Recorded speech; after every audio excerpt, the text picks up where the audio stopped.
कि आरजेडी जो पार्टी है वो ए टू जेड की पार्टी है, लेकिन जैसे ही चुनावी मौसम आएगा तो ये सारे अल्फाबेट भूल करके एम वाई तक सीमित हो जाएंगे। इन्हें यादव भी वैसे ही चाहिए जो इनके पीछे रहें, इनके झोला झपटा को उठाएं, इनके लिए बस जिंदाबाद का नारा लगाएं। कोई भी ऐसा यादव जो लीडरशिप क्वालिटी अगर इनको लगता है कि वो बढ़ सकता है तो उसे वो कैसे रोकते हैं, उसका जीता जाता उदाहरण हमने पूर्णिया में देखा।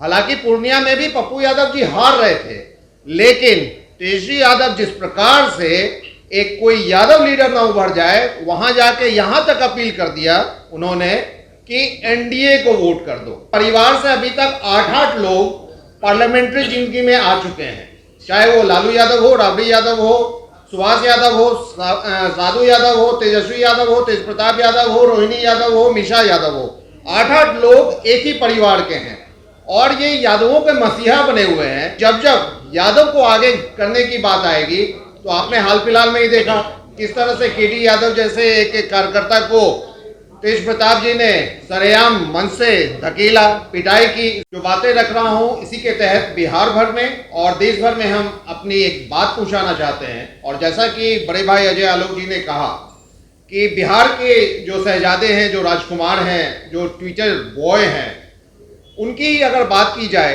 तो प्रदेश में अगर वो बात करेंगे, आप देखेंगे तो सालों भर ये बात करेंगे कि आरजेडी जो पार्टी है वो ए टू जेड की पार्टी है, लेकिन जैसे ही चुनावी मौसम आएगा तो ये सारे अल्फाबेट भूल करके एम वाई तक सीमित हो जाएंगे। और वो भी वाई भी जो सीमित होते हैं वो अपने परिवार तक ही सीमित हो जाते हैं। और हर चुनाव में आप देखेंगे कि इनके परिवार के एक सदस्य और बढ़ जाते हैं पार्लियामेंट्री इलेक्शन के लिए, या फिर वो असेंबली में या फिर पार्लियामेंट में।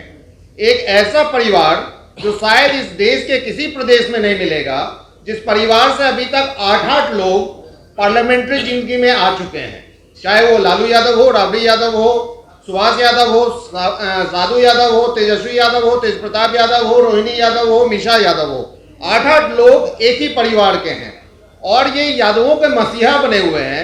लेकिन जब जब यादव को आगे करने की बात आएगी तो आपने हाल फिलहाल में ही देखा किस तरह से केडी यादव जैसे एक कार्यकर्ता को तेज प्रताप जी ने सरेआम मंच से धकेला, पिटाई की। इससे पहले आप लोगों ने देखा कि सनोज यादव जैसे एक कार्यकर्ता को किस तरह से बेरहमी से तेज प्रताप यादव ने पीटा। तो दरअसल इन्हें यादव भी वैसे ही चाहिए जो इनके पीछे रहें, इनके झोला झपटा को उठाएं, इनके लिए बस जिंदाबाद का नारा लगाएं। और इसका एक बड़ा उदाहरण इस पूरे चुनाव में एक जगह दिखा कि कोई भी ऐसा यादव जो लीडरशिप क्वालिटी अगर इनको लगता है कि वो बढ़ सकता है तो उसे वो कैसे रोकते हैं, उसका जीता जाता उदाहरण हमने पूर्णिया में देखा। हालांकि पूर्णिया में भी पप्पू यादव जी हार रहे थे, लेकिन तेजस्वी यादव जिस प्रकार से एक कोई यादव लीडर ना उभर जाए, वहां जाके यहां तक अपील कर दिया उन्होंने कि एनडीए को वोट कर दो। तो ये है इनकी सोच कि किसी भी तरह से किसी यादवों को आगे नहीं बढ़ने देना है।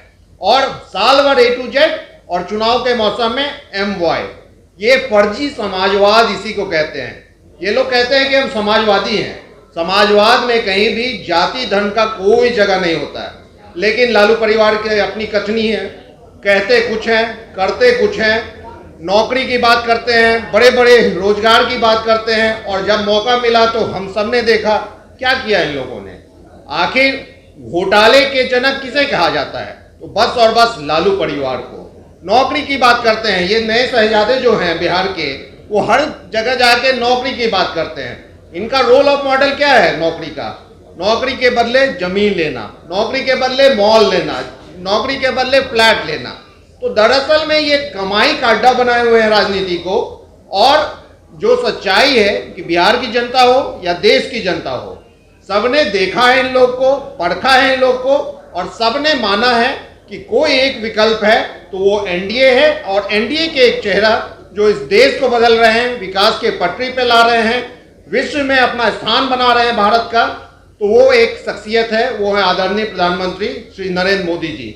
मैं आपके तहत बिहार को आग्रह करना चाहूँगा कि बचे हुए जो सीट्स हैं उस पर चुनाव होने जा रहा है और पिछले बार हम लोगों ने 39 आउट ऑफ 40 का सीट यहाँ पे दिया था और एक सीट, वैसे तो राजद के राजकुमार को इस बार भी 0 ही मिलना है और 0 से तो उन्हें माइनस किया नहीं जा सकता, इसलिए हमारा लक्ष्य है 40 में 40 की ओवरऑल ये गठबंधन 40 लाए और उस हिसाब से हमने चुनाव प्रचार भी किया है।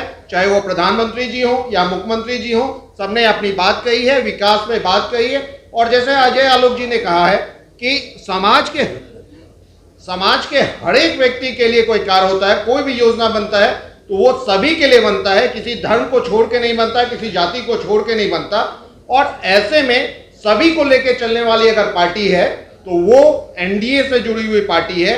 और ये जो यादवों के मसीहा हैं, ये तो हाल फिलहाल में ही आपने देखा कि किस तरह से पटना यूनिवर्सिटी के छात्र की हत्या हुई, यादव समाज से आने वाले छात्र की, यादव समाज से आने वाले लोगों ने उसमें संलिप्तता दिखी तो ये इस कदर चुप हो गए कि व्यक्ति जो लड़का, हर्ष नाम का लड़का जिसकी हत्या हुई, उसके प्रति राजद के किसी नेता ने, लालू जी या उनके परिवार के लोग को तो आप छोड़ ही दीजिए, उनके पार्टी के किसी भी व्यक्ति ने संवेदना तक व्यक्त करने का नहीं सोचा। तो यही इनकी सच्चाई है, कथनी और करने में फर्क है। बनेंगे यादवों का मसीहा, लेकिन बस झोला झपटा उनके साथ चाहेंगे कि वो झोला झपटा और जिंदाबाद करें।